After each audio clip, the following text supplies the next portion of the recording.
Rabbi Nachman, il dit dans la vie de Rabbi Nachman, Chaim Moharan, il dit que un homme, un homme qui est parti en voyage et il a rencontré un loup en chemin.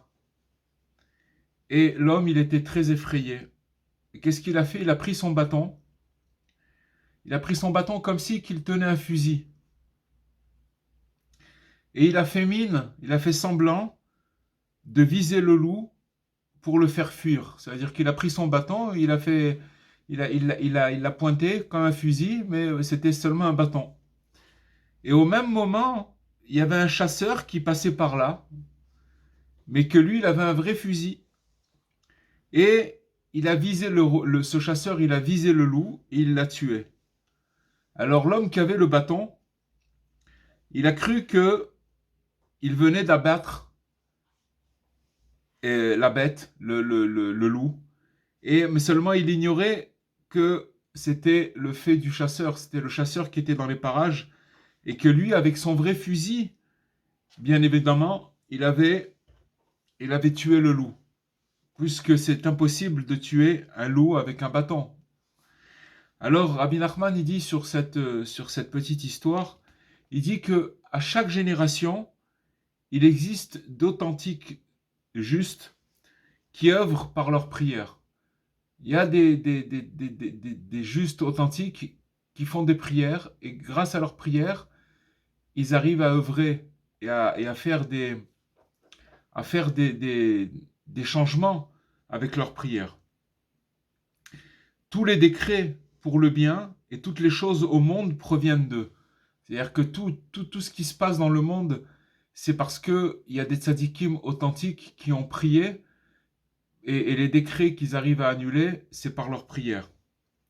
Mais il existe, Rabbi Nachman, il dit, des imposteurs qui se font passer pour des dirigeants spirituels, d'accord? Ils prétendent être des dirigeants spirituels, ils se font passer pour des dirigeants spirituels. Ils croient que ce sont eux les auteurs de ces décrets bénéfiques. D'accord? Ils croient que ils croient que quand il se passe des choses dans le monde, ils croient que c'est grâce à eux que ces choses-là sont arrivées. En fait, il nous dit Rabbi Nachman, ils sont à l'image de l'homme qui pense avoir tué le loup avec son bâton. Car tout dépend des justes authentiques qui œuvrent en toutes choses. Voilà, c'était une parabole de Rabbi Nachman qui donne beaucoup à réfléchir et que chacun il peut développer. Alors, donc on revient avec l'aide de Dieu à le premier conte de Rabbi Nachman, l'exil d'une princesse. Et on va revenir un peu dans le texte. Et si vous vous rappelez, donc après que le second du roi, il ait rencontré les 3 géants, à la fin, le troisième, le géant qui était préposé sur les vents, il a envoyé tous les vents chercher le château, la montagne en or et le château en perles. Et tous les vents ont dit ça n'existe pas, mais au dernier moment, il y a un vent qui est venu et en retard. Et donc le préposé au vent, il a dit pourquoi tu es venu en retard? Et le vent répondit au géant, j'ai été retenu car j'ai dû transporter une fille de reine sur une montagne en or et un château en perles. C'est là où on était arrivé la dernière fois. Donc, on va expliquer ce passage-là. Hein.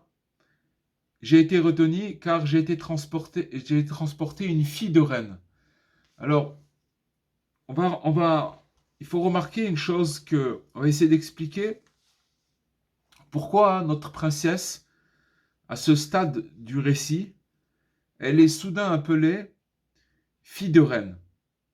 Alors que jusqu'ici, si on regarde bien, et on fait bien attention, on va voir que finalement, tout au long de l'histoire, elle était appelée fille de roi. Et pourquoi là maintenant, soudain, on l'appelle fille de reine? Alors, elle était appelée dans toute l'histoire fille de roi, mais à un moment aussi, elle a été appelée reine elle-même. Quand est-ce qu'elle a été appelée reine? Quand elle a fait son séjour dans l'endroit qui s'appelait le Pabon. Là-bas, c'était une reine, puisqu'elle était mariée avec le roi, et cet endroit, c'était l'endroit du Pabon, donc elle était reine.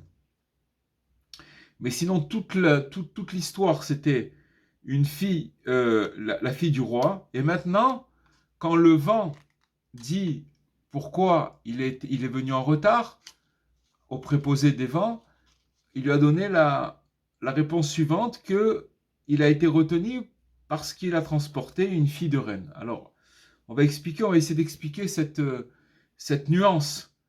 Et on va essayer d'expliquer cette nuance, pourquoi on l'appelle fille de reine maintenant. Et ça va nous amener vers un petit texte, quelques phrases du Zohar de Rabbi Shimon Bar Yochai. Entre parenthèses, vous savez que l'Akba Omer c'était vendredi, et c'est marqué que l'influence, quand il y a une Iloula, le jour de la commémoration que le tzaddik a quitté ce monde, pour Rabbi Shimon Bar Yochai, c'était donc l'Akba Omer. Cette influence, elle est 3 jours avant ce jour-là et 3 jours après. Donc il y a encore une influence de Rabbi Shimon Bar Yochai, puisque on est encore 3 jours après l'Akba Omer. Et donc le Zohar, Rabbi Shimon, il dit que qui terrassera ce dragon qui réside au plus haut des monts? On va expliquer toutes ces choses-là. Acquérera cette royale adolescente. D'accord? Cette royale jouvencelle et la prière, qui est la prière, elle qui réside en cette orgueilleuse citadelle. Alors on va déchiffrer ce dire du Zohar de Rabbi Shimon. On va expliquer ce que veut dire le dragon. Qu'est-ce que symbolise le dragon? De toute évidence, il symbolise le mauvais esprit. D'accord? Il y a un mauvais esprit qui inclut 4 souffles, qui sont le souffle de l'hérésie, de la luxure, de la folie et de la souillure. Mais il faut savoir que le pire de ces 4 souffles, d'accord, c'est des souffles pervers. Le pire de ces 4 souffles, c'est pas de tomber dedans, mais c'est l'accablement que ces 4 penchants, ils vont amener quand la personne elle va céder à ces 4 penchants, si vous voulez, l'accablement qu'elle va avoir, c'est ça le pire de toutes les choses. Comme il dit Rabbi Nachman, qu'en fait, il faut savoir que le mauvais penchant, quand il fait trébucher, tomber, rechuter, ou qui démoralise quelqu'un, c'est pas, si vous voulez, il s'en fout de la faute de la personne. La faute, peu importe, pour le mauvais penchant, ça lui importe peu la faute. Mais seulement il sait que quand une personne elle va fauter, ensuite elle va être triste. Et quand elle baigne dans la tristesse, dans la dépression, dans l'accablement, etc., toutes ces choses-là, alors il faut savoir que c'est une porte qui après, si vous voulez, la personne elle se fait attraper, et c'est le pire de tout. C'est le pire de tout parce que ce que veut, si vous voulez, le mauvais penchant, c'est d'amener la personne dans la tristesse, dans le découragement. C'est ça qu'elle veut l'amener. C'est pas la faute en elle-même. La faute en elle-même, c'est pas ça le plus grave. Le plus grave, c'est la tristesse qui vient après la faute. Parce que quand une personne, elle tombe dans cette tristesse, c'est comme une espèce de boue qui attrape la personne et qui vous voulez qu'il le paralyse. Et quand il est paralysé, alors elle ne peut plus rien faire. Elle ne peut plus rien faire. Et que Dieu préserve, si vous voulez, quand on ne connaît pas ce principe, quand on sait pas ce qu'on vient de dire maintenant, et même quand on le sait, c'est très difficile. Mais quand on ne le sait pas, alors si vous voulez, s'il y a une érosion, c'est à dire qu'on se rouille, c'est une espèce de rouillure qui fait que quand on est déçu de nous-mêmes, alors on peut arriver à une situation où, si vous voulez, l'accablement, le découragement, toutes ces choses-là, elles amènent la personne à ne plus pouvoir bouger. Et ça, c'est le pire. Ça, c'est le pire qui puisse exister. Parce qu'il faut savoir que ce sentiment d'échec qu'on peut ressentir à ces moments-là, alors ça s'appelle le cerveau du serpent. C'est le cerveau du reptile. C'est lui. On parle maintenant du serpent, d'accord, du venin du serpent. Il faut savoir que c'est sa tête. C'est ça la tête du reptile. C'est l'accablement qu'il y a après les rechutes, les chutes, etc. Et en fait, ce qui anime ce serpent, ce mauvais penchant, c'est ce qui l'anime, c'est d'accabler quelque chose. C'est que ça qui le motive, plus qu'il a été créé pour nous démoraliser, pour amener vraiment nous enlever le moral complètement. C'est ça son travail. C'est ça. Il a été créé pour ça. Ok. Alors maintenant, on parle dans ce passage du Zohar de Rabbi Shimon, on parle du dragon. Après, on dit qui c'est qui va le terrasser, d'accord? Qu'est-ce que ça veut dire le terrasser? Ça signifie en fait d'annuler son emprise au point de ne plus subir son intimidation. C'est-à-dire qu'en fait, ça n'existe pas de pas rechuter, ça n'existe pas de pas trébucher, ça n'existe pas de pas tomber, ça n'existe pas. Mais si vous voulez, le fait de passer par toutes ces chutes, ces rechutes, etc., c'est ça qui nous intimide et c'est ça qui nous fait perdre, si vous voulez, la route. Parce qu'on est intimidé, parce qu'on est triste, etc. Et donc, terrasser le dragon, ça veut dire ne plus subir ces intimidations. Parce que quand est-ce qu'il se manifeste, ce dragon, ce serpent? Il se manifeste quand la personne, elle a croqué, si vous voulez, dans la pomme, quand elle a trébuché, c'est à ce moment-là. Entre parenthèses, c'est marqué que le mal, le penchant au mal, c'est le même personnage. C'est en même temps la pomme, c'est en même temps l'accusateur. Il fait tous les personnages. Il change juste de casquette. Au début, qu'est-ce qu'il vient? Il vient attirer la personne en lui faisant montrer l'attrait de la chose, etc. Ou d'une mauvaise chose, d'accord, qui est pas bien pour la personne et qui va commencer à l'attirer en lui faisant gonfler la chose. C'est comme quand on a vu le second du roi, il a vu une pomme, il a été tellement attiré par la pomme qu'il est tombé. Donc c'est lui qui donne cette impression illusoire que la chose, elle est grande, elle est belle, elle est attirante et on peut pas se retenir. Ça, c'est la première chose. Mais une fois que la personne, elle est tombée sous cette emprise, il a été charmé, alors qu'est-ce qui va se passer? Ensuite, c'est ce même penchant qui s'est déguisé en pomme ou autre chose, d'accord? Il va monter chez Hachem, il va commencer à accuser celui qui a trébuché. Regarde ce qu'il a fait celui-là. C'est le même. Et après, il revient chez la personne et il commence à lui casser le moral. Regarde ce que tu as fait. C'est tout le même personnage. Vous vous rendez compte? Donc tout ça, c'est, si vous voulez, et il joue un jeu. Il a plusieurs casquettes. Il change juste de casquette, juste de vêtements, mais c'est toujours le même. Et ce qu'il arrive à faire, c'est que ce même personnage, finalement, il arrive à intimider et à nous intimider.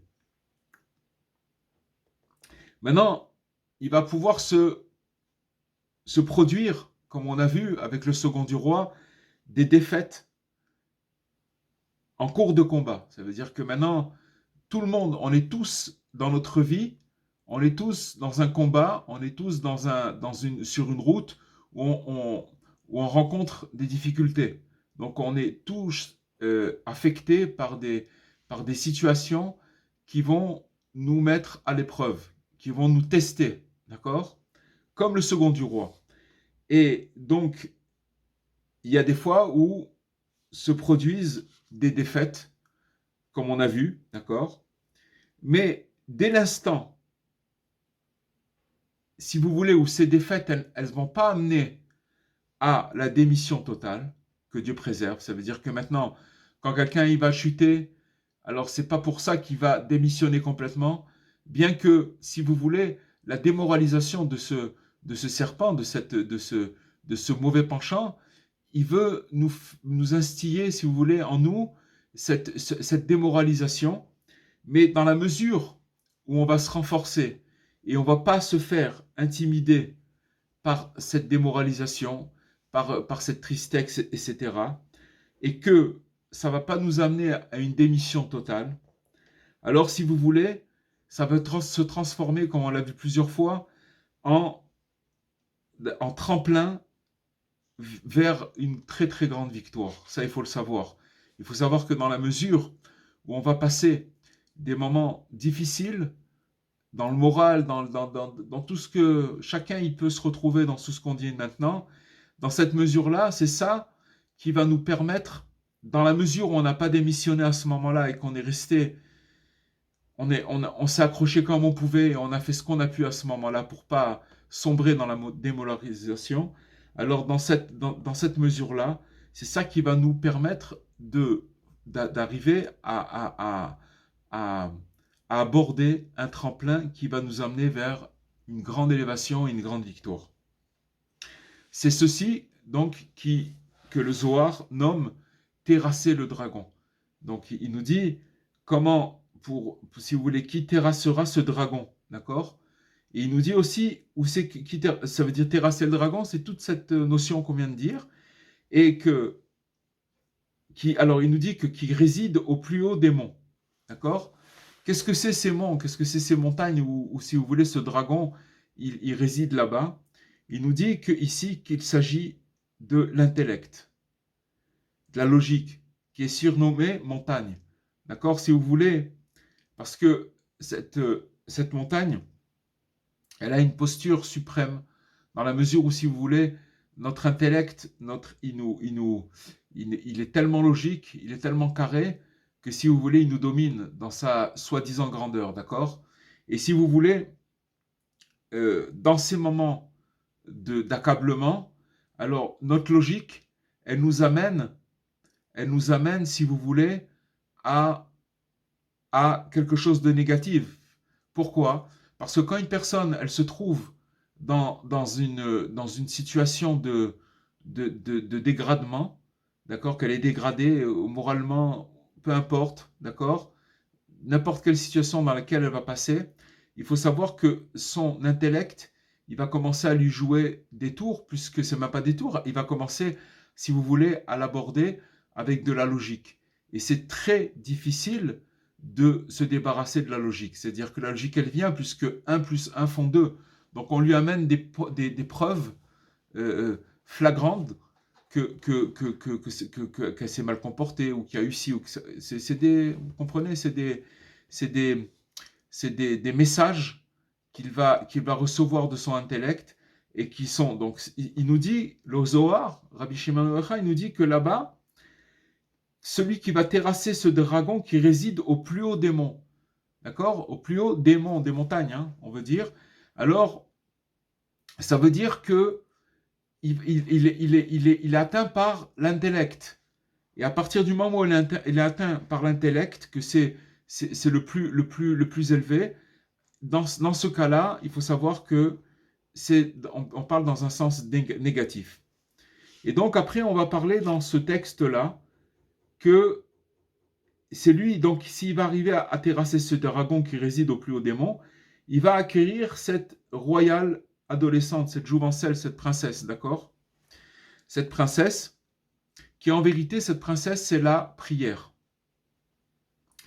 Il nous dit, en fait, Rabbi Nachman, il nous dit une chose que pour entrer vraiment en prière, il est nécessaire, quand on commence à prier, quand on veut rentrer dans la prière, que notre élan de volonté, ça veut dire notre volonté, notre élan de volonté quand on veut prier, il doit s'inclure à l'origine qui est la volonté de Dieu.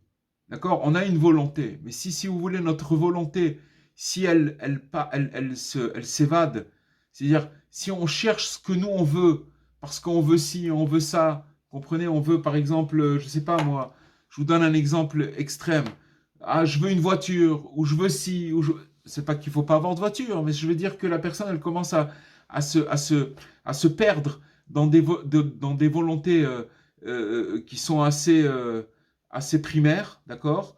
Et donc, il cherche pas hein, la volonté de Dieu.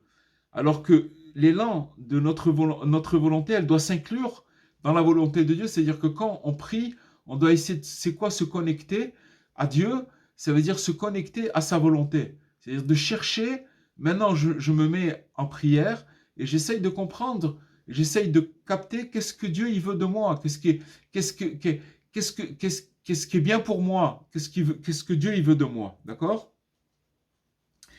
Ah donc, ça veut dire que maintenant, quand une personne, elle cherche pas ou elle n'arrive pas à se canaliser vers la volonté de Dieu, ça veut dire de chercher que son élan il soit la volonté de Dieu, alors il faut savoir que il règne sur l'homme un mauvais esprit.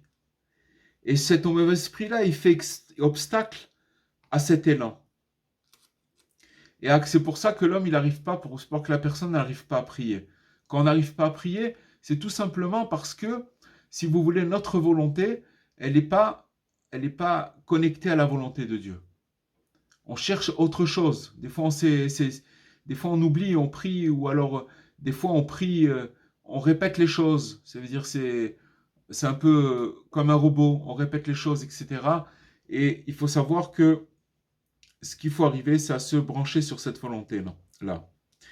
Et ça ne veut pas dire que quand une personne, elle n'arrive pas à prier, qu'elle ne ressent pas le besoin de vouloir prier.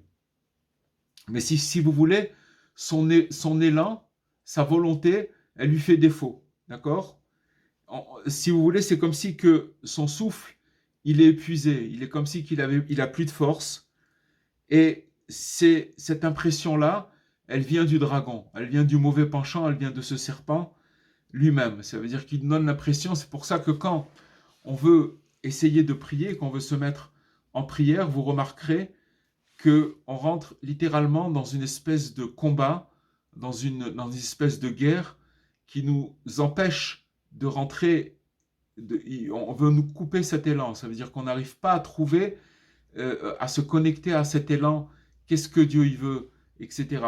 Mais c'est pour ça que Rabbi Nachman il dit que quand on rentre en prière, alors il faut essayer de trouver des paroles, des vraies paroles. Dans l'endroit où je me trouve véritablement maintenant, d'essayer de parler de cet endroit-là. Qui je suis véritablement. Voilà, je parle le plus simplement possible, le plus comme si je parlais à un ami, mais le plus simple possible et comme je suis maintenant. Pas essayer, je ne sais pas si vous avez remarqué, qui ouvre les portes de la prière. Ça veut dire c'est la plus grande simplicité. Donc voilà. Donc il nous dit que dès qu'on aura surmonté et neutralisé ce mauvais esprit, alors il faut savoir que ce courant vital, il va de nouveau circuler et il va élever notre cœur. On aura retrouvé donc la prière qui n'est autre que la princesse. Donc on voit que quand on voit ce morceau du Zohar qui dit qui terrassera ce dragon qui réside au plus haut des monts, acquérera cette royale jouvencelle, cette royale adolescente qui est en vérité la prière. D'accord? Il faut passer pour toutes ces étapes. Et donc, on voit que quand on est arrivé à ce stade du récit, à ce stade, ça veut dire où, si vous voulez, il a retrouvé la prière. Parce que quand on retrouve la prière, alors on a tout retrouvé. On commence à recevoir, c'est comme une terre qui était asséchée, et on commence à recevoir de la vitalité, puisque c'est comme si on était arrosé. On se reconnecte. Et à ce stade-là, on va dire que la princesse, elle a emprunté les parures de sa mère. D'accord? Elle a emprunté la parure de sa mère. Ça veut dire, si on veut déchiffrer ce langage, ça veut dire que la sagesse, qui est la mère, elle prête toutes ses forces à sa fille, d'accord, qui est la fille de la fille de la reine, et qu'est-ce qu'elle lui amène comme force? Elle lui amène cette prière-là, la prière du pauvre. D'accord? La prière du pauvre pécheur, ça veut dire là où on est, même si vous allez remarquer, vous avez sûrement déjà ressenti cette chose-là, c'est qu'il y a des fois, on est complètement amoindri, brisé, euh, euh, fatigué, d'accord? Mais que si on arrive à atteindre un petit peu de prière, on va se rendre compte que tout de suite après cette prière-là, ça peut être 10 minutes après, qu'on a réussi à justement à nous connecter à cet élan qui est le vouloir de Dieu, alors on arrive tout de suite à reprendre des forces. Pourquoi? Parce que ça veut dire qu'on a retrouvé la princesse. Juste avant, on était complètement tari, on était complètement asséché, on n'avait pas d'énergie, on sentait on sentait de la fatigue, etc. Et ça, c'est quelque chose qu'il faut renouveler tous les jours. Tous les jours, parce que Rabbi Nachman, il dit que tous les jours, quand on va se retrouver devant la prière, on va être obligé de se retrouver devant, si vous voulez, une certaine guerre. Il nous dit, dans un des enseignements de Rabbi Nachman, il compare ça à, si vous voulez, à l'arche de Noé. La Tevat Noach, l'arche de Noé, c'était une arche qui était, si vous voulez, il y avait pas de, elle était complètement, il n'y avait pas de fenêtre. Il y en a qui disent qu'il y avait une fenêtre, mais il y en a qui disent qu'il n'y avait aucune fenêtre, qu'elle était complètement obtrue, il n'y avait pas de lumière qui pouvait rentrer là-bas. Elle dit comment faire une, une, une fenêtre pour que puisse rentrer la lumière. Alors, c'est justement en disant des paroles vraies. Une parole vraie, c'est comme un diamant. Le diamant, il reflète la lumière du soleil. Si vous prenez un diamant, vous allez voir qu'il peut éclairer comme un projecteur, un diamant, parce qu'il reflète la lumière du soleil. C'est la même chose. Alors, une fenêtre aussi. La fenêtre, celle qui permet que le soleil puisse rentrer à l'intérieur d'une pièce, c'est la même chose. Si vous voulez, quand on commence à prier, on est dans l'obscurité parce qu'il y a toutes sortes de forces négatives qui viennent pour nous empêcher, pour nous dissuader, pour nous enlever le moral. C'est pour ça que c'est très dur c'est très dur, mais quand on sait ce qu'on dit maintenant et qu'une personne, elle renouvelle à chaque fois ces efforts-là, finalement, ce qu'il faut arriver, c'est à percer, si vous voulez, cette obscurité, qu'à chaque fois quand on recommence, on se retrouve dans le même.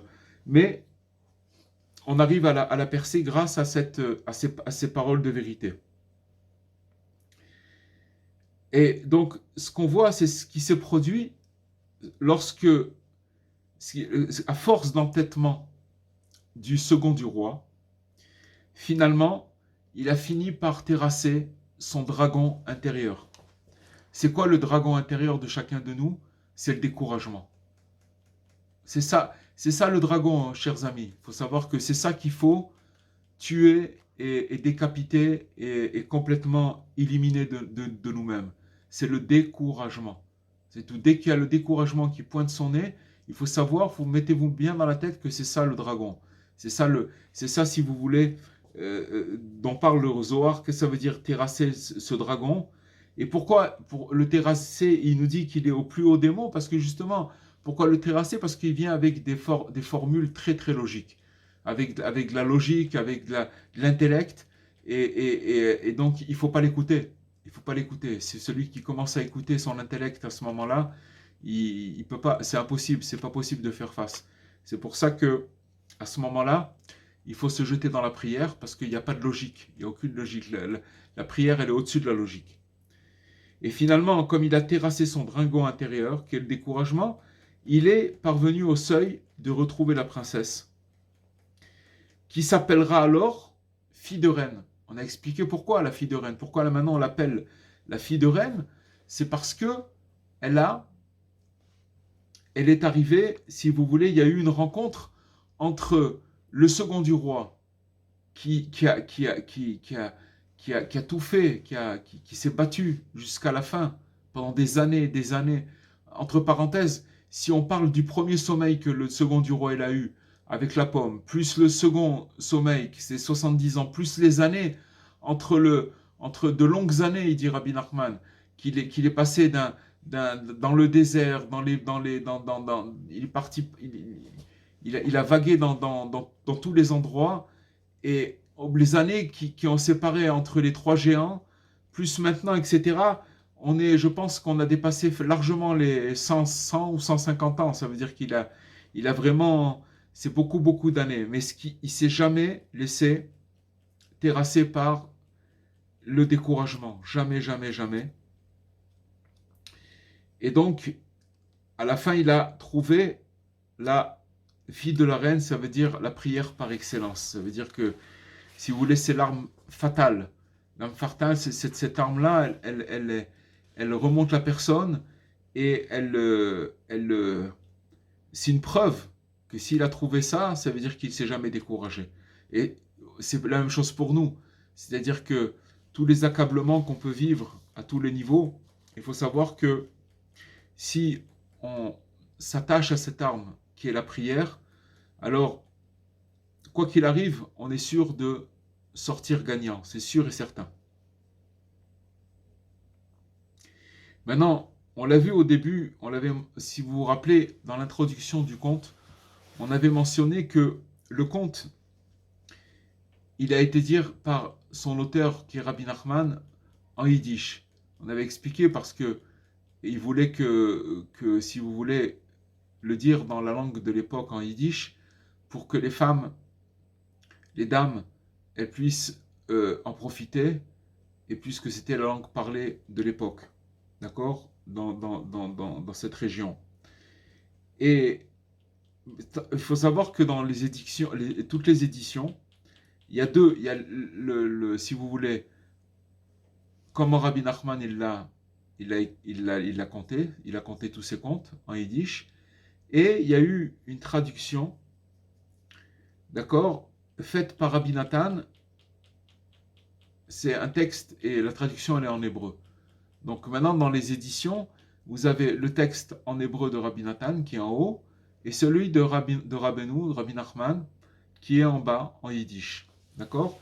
Et maintenant, on en a déjà parlé de ça, mais il y a des fois souvent où, si vous voulez, entre il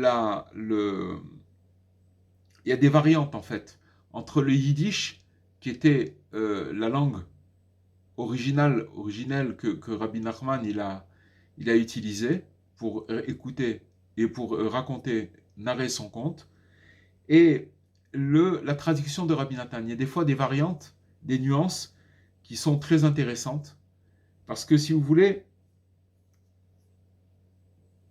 et on voit ici un cas typique, que par exemple, que dans la version de Rabbi Nathan, c'est lui, Rabbi Nathan, qui dit à ce moment du conte la fille de la reine, fille de reine.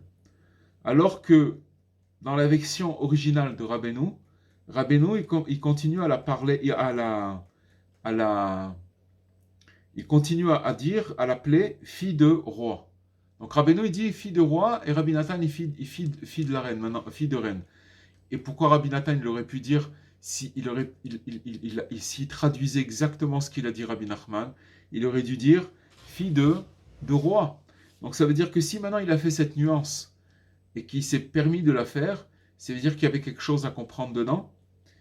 Et c'est pour ça que, entre parenthèses, cette réflexion qu'on vient de dire, elle est du Rav, tout ce qu'on vient de dire ici, ça vient du Rav Besançon, qu'il a écrit dans son livre, et qui, bien entendu, il souligne que cette réflexion qu'il a eue, elle devra être abordée avec réserve.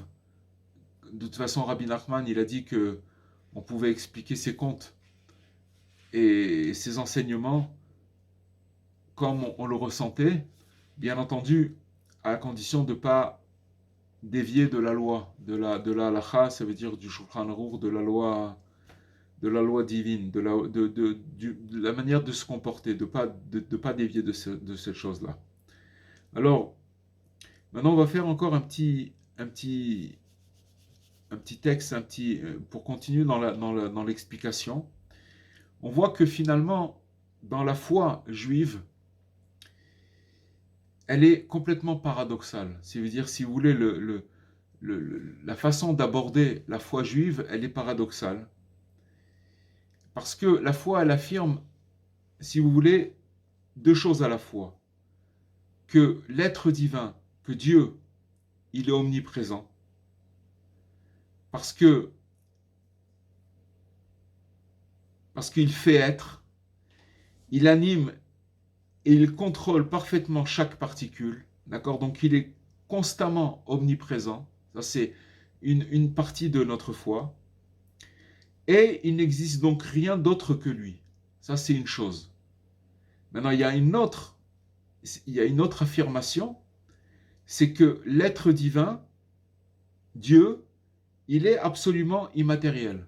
D'un côté, il est présent, omniprésent, il est partout, il est dans toutes les particules de notre vie, dans toutes les choses matérielles, etc. Il est partout, d'accord? Il anime, il abrite, il englobe, il entoure toutes les choses, d'accord? Matériel, spirit, tout, il n'y a rien d'autre.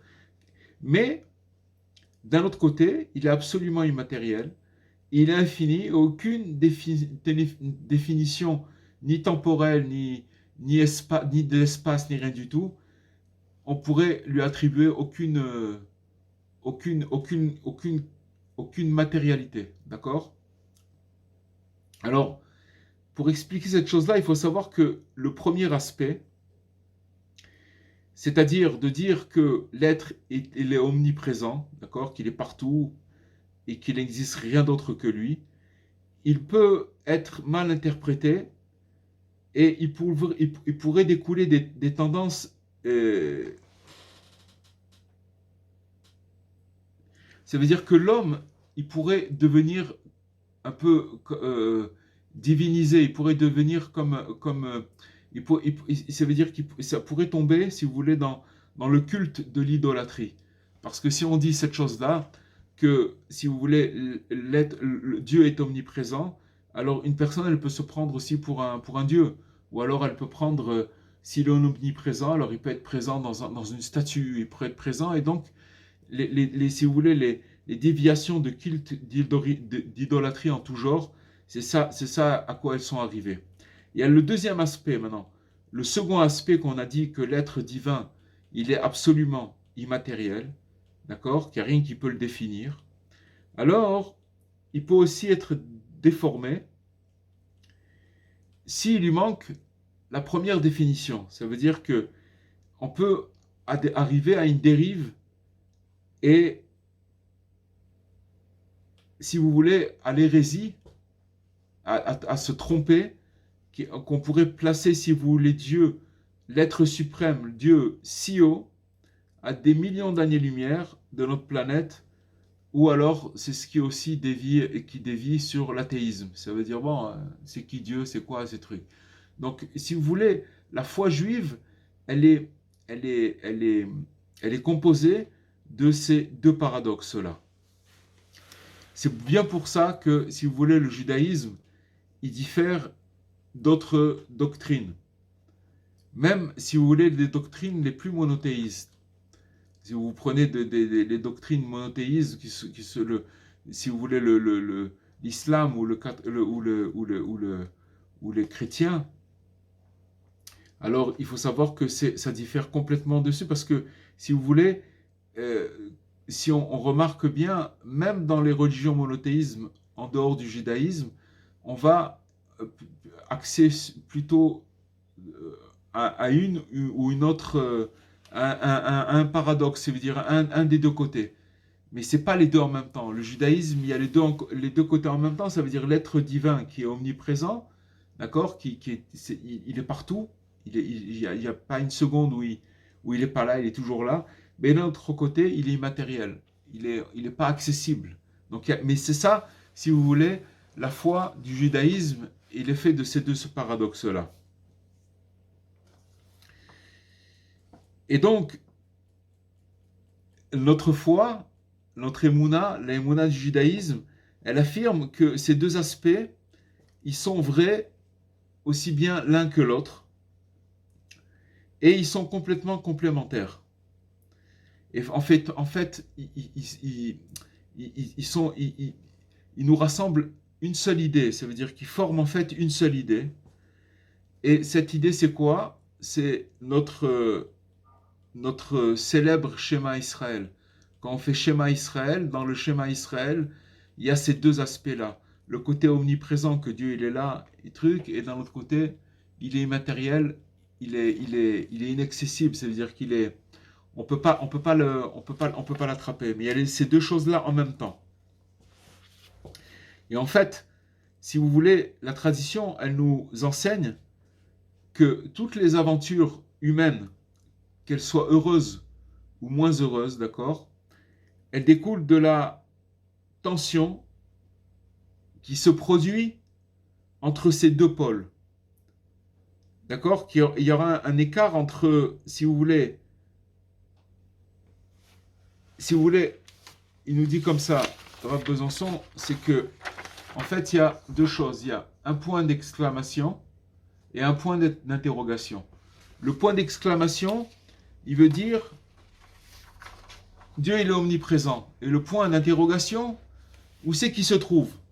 Maintenant, si vous voulez, plus il y aura d'écart entre ces deux choses, entre Dieu il est là et où c'est qu'il est Dieu, mais qu'il y a de l'écart entre ces deux choses-là, d'accord? Qu'il y a un espace trop grand entre les deux choses, alors il faut savoir que notre conscience, elle sera qualifiée qu'elle est en exil, elle est perdue, notre conscience.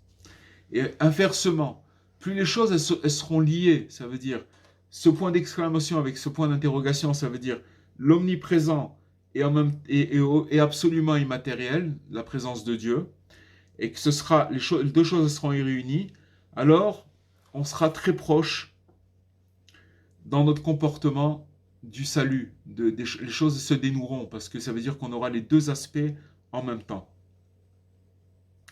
Et en fait, l'exil de la princesse, on pourrait dire que c'est, selon la définition qu'on vient de donner, c'est en fait l'écart mental, d'accord, et comportemental qui va demeurer dans son conscient tant que son sauveur, qui est le second du roi, à coup de sacrifice et d'abnégation et d'héroïsme, il va ressouder ces deux pôles qui sont disjoints, ça veut dire qui sont séparés. Si vous voulez, toute l'épopée de ce second du roi et le fait qu'il est resté obstiné, c'est ça qui a permis de réunir ces deux pôles en même temps, et c'est il est arrivé en fait à la foi juive. Et on pourrait nommer cette chose-là la rédemption. Ça veut dire c'est que la personne est arrivée à la paix et à cette rédemption.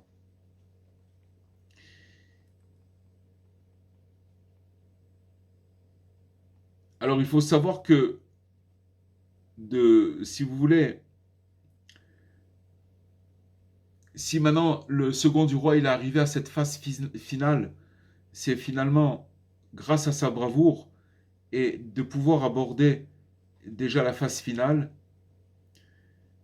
Et c'est pour ça qu'il est opportun que ces deux aspects-là, ils soient ensemble, ils soient réunis, et qu'on voit que c'est ce qui s'est passé dans notre histoire. Et c'est l'histoire de chacun de nous. Voilà.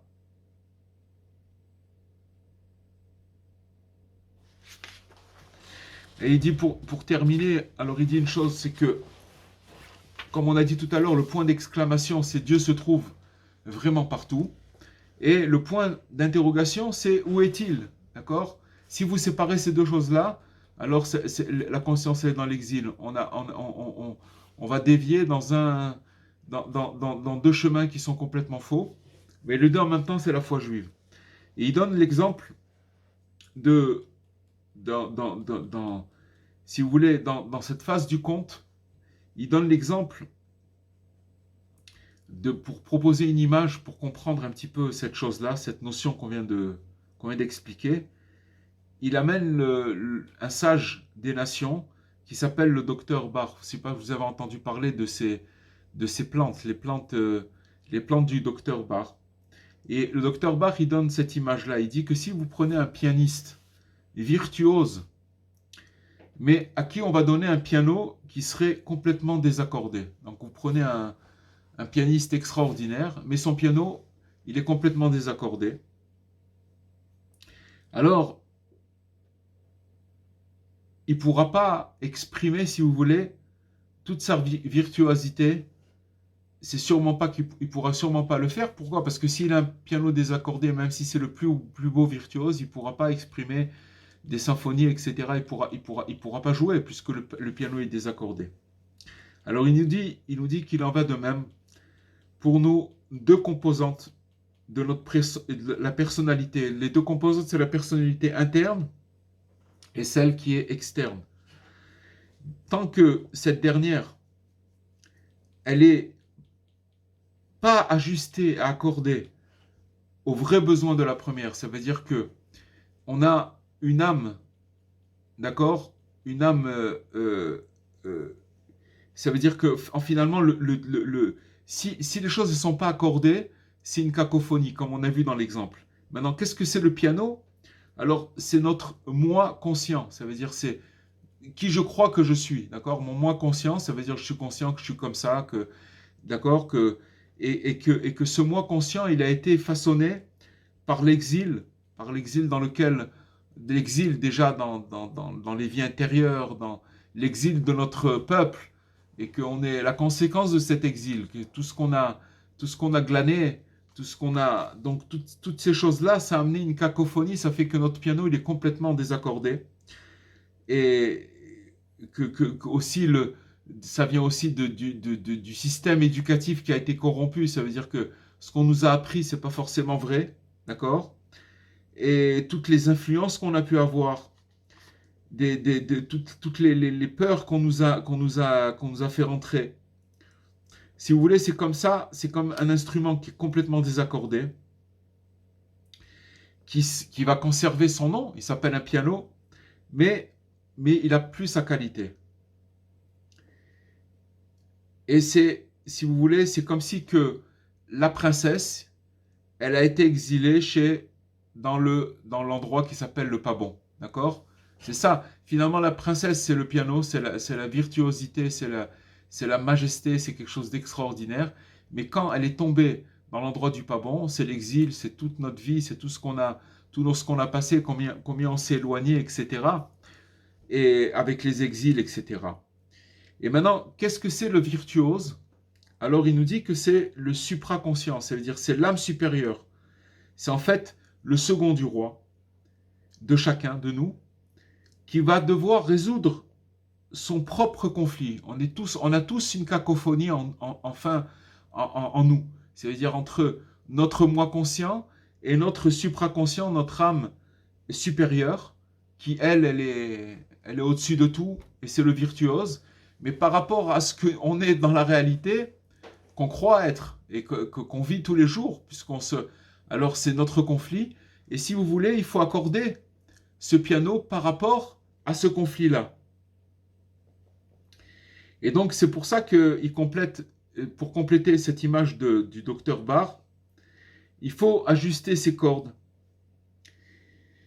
Mais c'est en fait au virtuose, ça veut dire c'est à notre âme supérieure, si vous voulez, d'accorder et de trouver sa propre gamme, d'accord, sa propre musique.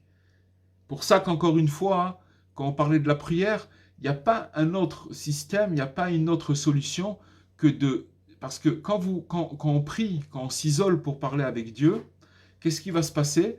Il va se passer que, si vous voulez, on va se brancher sur notre âme de chacun de nous, sur notre âme supérieure. Et dès qu'on va se brancher sur notre âme supérieure, elle va commencer à éclairer. On l'avait dit dans un autre cours, je ne sais pas si c'est le dernier ou l'avant-dernier, où c'est le souffle de Dieu qui plane, si vous voulez, sur le souffle divin qui plane sur les eaux. Ça, c'était avant la création du monde. Il nous dit là-bas, Rachi, que c'est le souffle du Messie.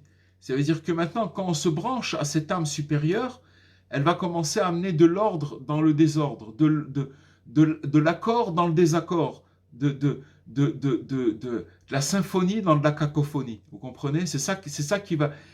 Mais c'est pas possible d'amener cette chose-là, parce que sinon, si on n'arrive pas à s'isoler, si on n'arrive pas à parler avec Dieu, alors on est toujours, si vous voulez, en face de notre moi conscient, et on est toujours, si vous voulez, on constate notre cacophonie et on n'a pas de solution. Alors que le virtuose, il est là. il attend juste d'être réveillé, il attend juste d'être... Et c'est ça le second du roi. Donc, quand il nous dit ici, le Rabbi Besançon, que en fait, c'est le maître, c'est la rencontre entre le maître et l'élève. D'accord? Que le maître, il représente le roi, et l'élève, il incarne la reine. Et quand le maître et l'élève, ils vont être réunis, alors, si vous voulez, d'une manière graphique, ça donne ça. Ça donne que vous avez un point d'exclamation, et le point d'interrogation est égal à une note de musique. La note de musique, elle représente la simcha, la joie. Cette joie, cette simcha, c'est la note de musique. Et c'est quand vous voulez ces deux aspects, à savoir que Akadosh Baruch Hu, Dieu, il est omniprésent, et que l'être, et que Dieu, en même temps, il est absolument immatériel. Ces deux choses, il faut qu'elles soient scindées, il faut qu'elles soient ensemble.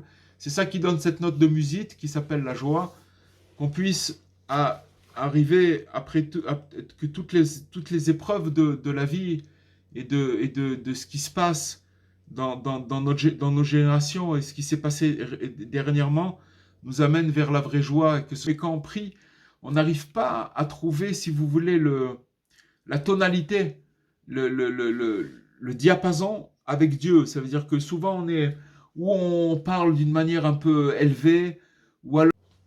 Est-ce que quelqu'un a des questions? Je vais commencer alors, parce que moi je trouvais le cours de ce soir très très puissant. Je pense qu'il faut absolument le réécouter pour l'intégrer.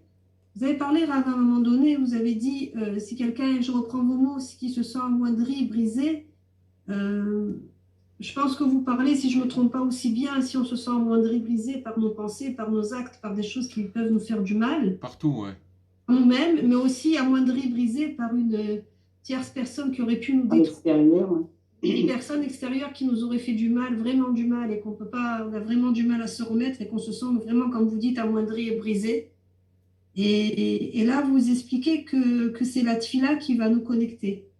Mais des fois, hein, on peut se retrouver connecté grâce Baruch Hashem, à cette tfila. Et on sent que dans l'épreuve, il n'y a que la tfila qui nous tient, on sent ça très, très, très fort.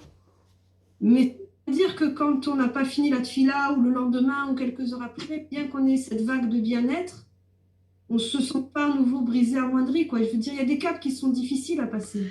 Je vais vous dire, une seconde. Je vais vous dire une chose, Madame Fitoussi. C'est très intéressant ce que vous dites, et c'est une question qui va amener à un petit développement.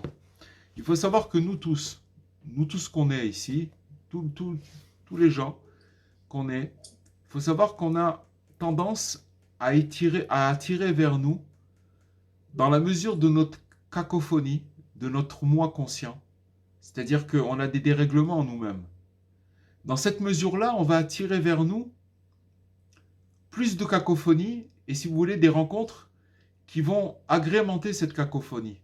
C'est pour ça, encore une fois, que l'isolement, la prière qui nous connecte à notre âme supérieure, à qui on est originel, à qui on est dans l'absolu, ok, c'est primordial pour arriver, parce que je vais vous dire une chose, ça c'est un secret, et ça c'est pas quelque chose de, c'est même dans la psychologie, même dans toutes les sciences assez récentes de psychologie, c'est que en fait, à partir du moment où vous avez réglé votre cacophonie, vous avez fait des réglages dans votre...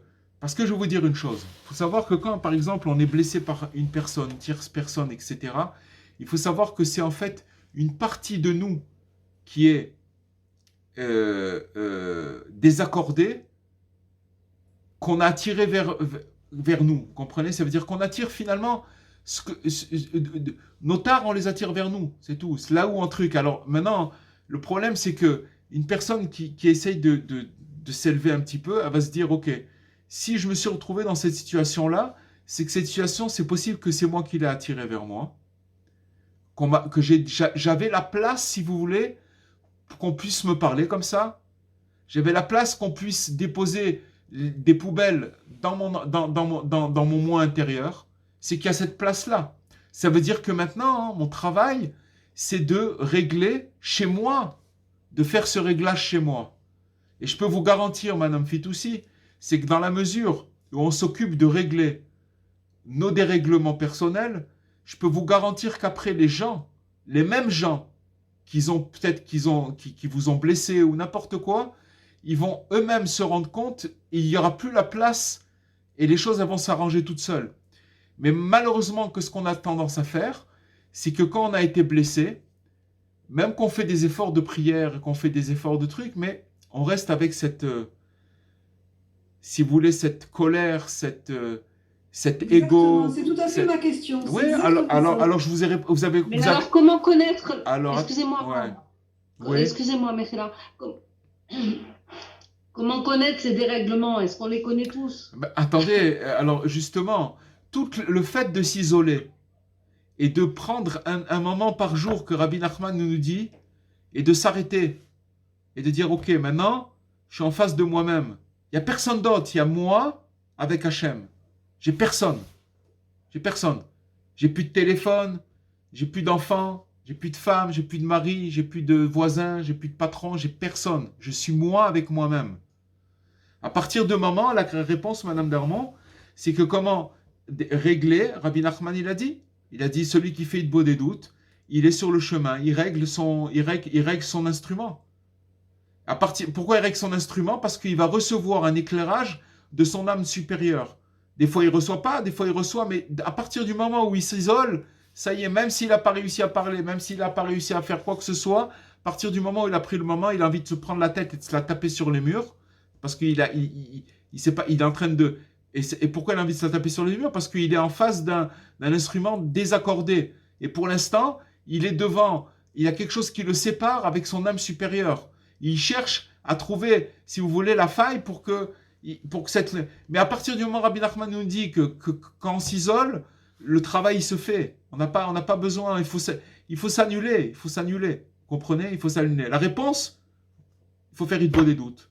Et à partir du moment où on fait Hitbo des doutes, on s'isole, et quelqu'un qui prend ça, parce que Rabbi Nachman dit c'est la chose la plus élevée, il n'y a pas plus que ça n'existe pas. C'est le plus élevé, c'est le plus grand.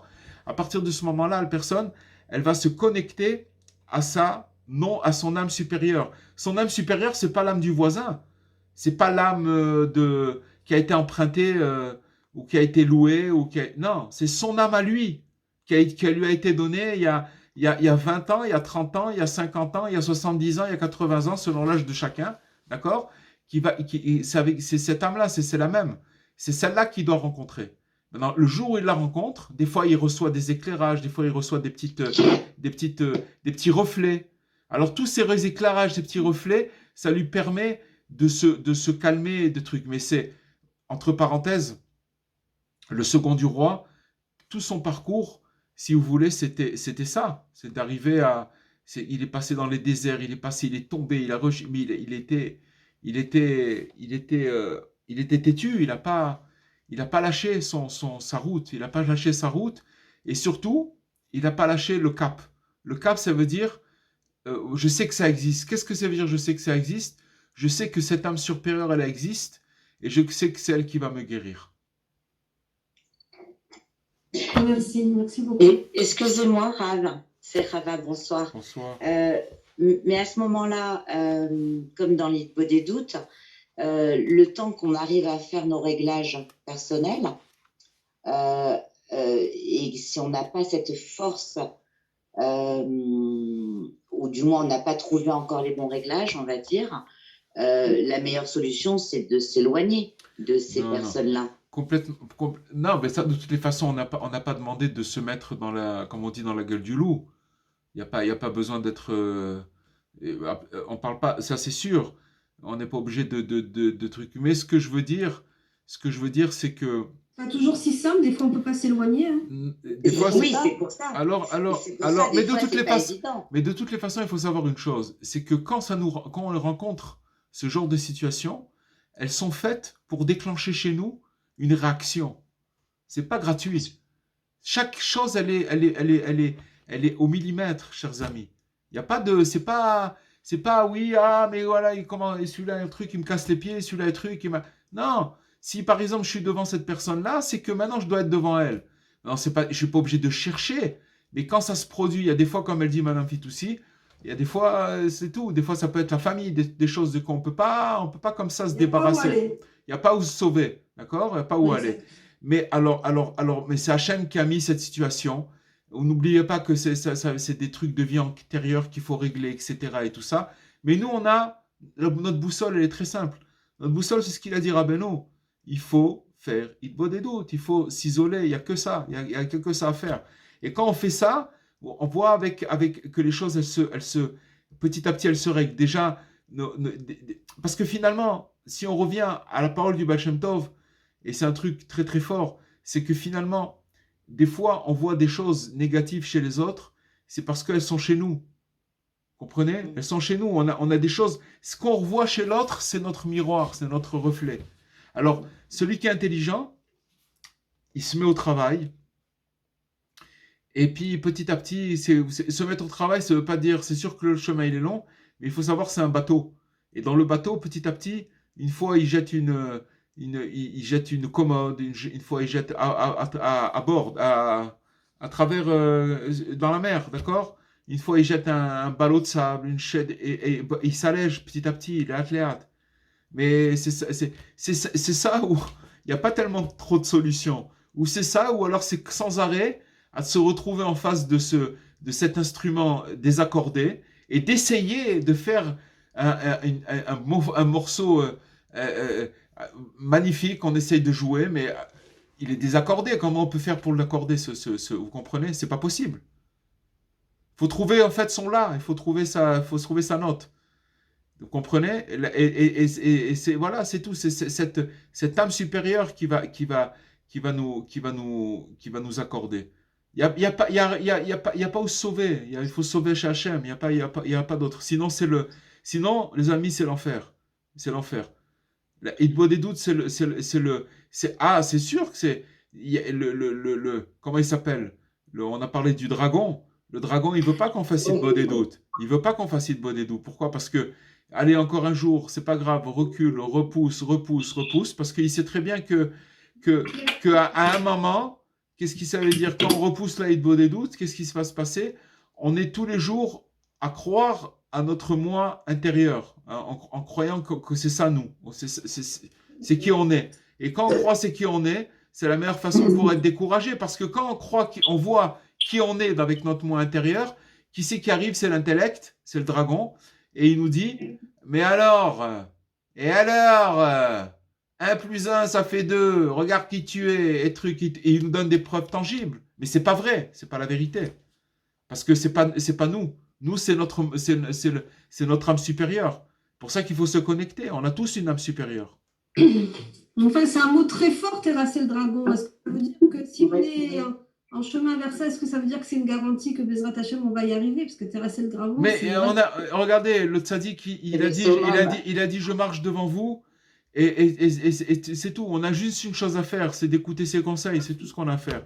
C'est comme si vous allez chez un médecin et qui vous dit, regarde, je te donne une ordonnance, suis l'ordonnance, et je te garantis, fais-moi que je te garantis.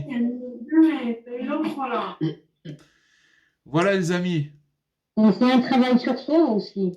Mais, de toute façon, ça va ensemble, parce que quand dans la Hitbod des doutes, il y a aussi un côté où, si vous voulez, on fait un état des lieux, on se juge. Mais encore une fois, ce jugement, quand on dit le mot jugement, il faut faire très très attention. Il dit Rabbi Nachman que le jugement, un vrai jugement, c'est un jugement qui amène vers la joie. C'est pas un jugement qui nous terrasse à nous. Vous comprenez ce que je veux dire? C'est un jugement qui nous donne envie, de... Un jugement positif. Un jugement positif, ça veut dire qu'encore une fois, je répète, c'est qu'un juge, c'est quoi un juge? C'est un juge, c'est quelqu'un qui sait juger, qui sait que la personne d'où elle vient. Vous prenez un jeune garçon qui est né dans une cité un peu agitée, qui a des parents, que les parents ne sont pas occupés de lui, qu'il était tous les soirs en bas de la cité, que la nuit elle tombait à 11h du soir en été, qui traînait avec des gens un peu douteux et tout, etc. Alors ce bonhomme-là, il a grandi comme ça, il n'a pas eu d'éducation, il n'a pas de trucs. Quand on va l'attraper, parce qu'il a volé une mobilette, et qu'il va passer devant le juge, Un juge, il va dire, bon, ce garçon, il a pas eu, on lui a pas donné de chance. Le pauvre, il est truc. Alors on le prévient, on dit, voilà, truc, on lui donne encore une chance. Et on le juge avec des circonstances atténuantes. Chacun de là où il vient. Comprenez? Un Baal Tshuva, quelqu'un qui se rapproche et truc, il doit se juger il doit dire, Hachem, regarde d'où je viens, regarde qui je suis, j'ai encore des monstres en moi, comment je fais? Aide-moi. Hachem, vous comprenez ce que je veux dire? Donc il faut se juger du bon côté. Il faut se juger du bon côté et avancer doucement, doucement, avancer doucement. Mais avancer, ça s'appelle prier, s'isoler, parler avec Hachem. C'est ça, avancer. Voilà les amis. Cohen. Oui. Oui, je voudrais juste faire une remarque. Bonsoir. Bonsoir. C'est pour revenir à ce que disait Ruth. Moi, en tout cas, c'est ce qui m'aide depuis que j'ai découvert ce passage du roi David. Je me souviens plus du nom de la personne qui l'avait critiqué en public, n'est-ce pas? Ouais. Et donc, l'aide du roi David, elle est dit qu'il pouvait mériter la mort, puisqu'il avait insulté le roi en public. Et le roi David lui dit... Shimi Ben Gera. C'est ça, bravo. Et il lui a dit non, ne lui fais rien du tout, parce que ce qu'il dit, c'est que Dieu a voulu qu'il me le dise. Et donc, d'accepter, en fait, quelque part... il fallait qu'il y ait cette critique ou cette intervention. Et j'ai entendu un cours où on expliquait qu'en fait, lorsque, par exemple, une personne va nous rabaisser en public ou va se mettre en colère contre nous en public, plutôt que c'était une xéra qu'il y avait sur nous et qu'on aurait pu mourir et qu'à la place de mourir, on a eu ça. Bien sûr.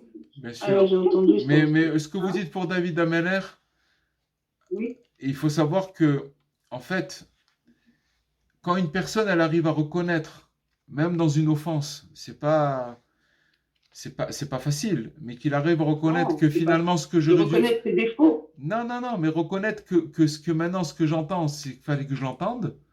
Alors il faut savoir que la personne, elle est complètement libérée à ce moment-là, parce que ça veut dire qu'elle a fait, si vous voulez, elle s'est attachée à la racine de tout, c'est Hachem. Voilà. Mais quand elle commence à dire ouais et truc, et c'est pas facile, et ce qu'elle m'a dit et truc, elle tombe dans ce manège-là, alors elle perd le fil, elle sait plus d'où ça vient, elle comprend pas que finalement c'est pas le bâton qui l'a tapé, c'est celui qui tient le bâton, et il faut s'occuper de celui qui tient le bâton, pas de celui qui, c'est pas du bâton, c'est pas le bâton qu'il faut mordre. Mais celui qui fait ça, c'est une libération. Oui. C'est une libération. Mais oui, c'est vrai, c'est vraiment comme ça. C'est vrai. Bon, Hachem. Mais pour arriver, pour arriver à comprendre que c'est pas le bâton qui nous tape, ou c'est pas le bâton que le bâton c'est juste un intermédiaire, pour comprendre ça, il faut s'isoler. Parce que c'est pas possible autrement. Parce que, encore une fois, vous pouvez le comprendre avec l'intellect. D'accord, j'ai compris, c'est magnifique, c'est beau même. Très très bien. J'ai compris l'histoire, j'ai compris le truc, très très bien. Mais quand après on arrive dans l'épreuve, je peux vous garantir que l'intellect, il vous balaye le truc en 3 secondes. Il reste plus rien de tout ça. Par contre, quelqu'un qui arrive, même s'il chute, il retombe encore à dire « Ouais, regarde ce qu'il m'a fait celui-là, le truc, c'est pas grave. » Après, il va chez Hachem et dit « Je sais que c'est toi, Hachem. Fais-moi savoir que c'est toi, que je le vois et que je le comprenne. Donne-moi cette chose dans mon cœur, que je le comprenne. » Alors là, ça s'appelle qu'il se bat avec lui. Là, il se bat. Là, il se bat. Ça veut dire qu'il est dans le... Il essaye de contacter son âme supérieure qui reçoit cet éclairage-là. Vous comprenez? Que Dieu nous aide. Que Dieu nous aide à nous connecter à notre âme supérieure et qu'il nous aide à faire Hitbo des doutes tous les jours. Et à nous attacher à au conseil de Rabbi Nachman. Voilà, chers amis. Et avec l'aide de Dieu, je vous dis à demain. Et Bezrat Hashem, une bonne santé. Et qu'on entende des bonnes nouvelles, Bezrat Hashem. Amen. À demain, Bezrat Hashem. Merci à tous. Kol Tov. Au revoir. Merci beaucoup. Au revoir.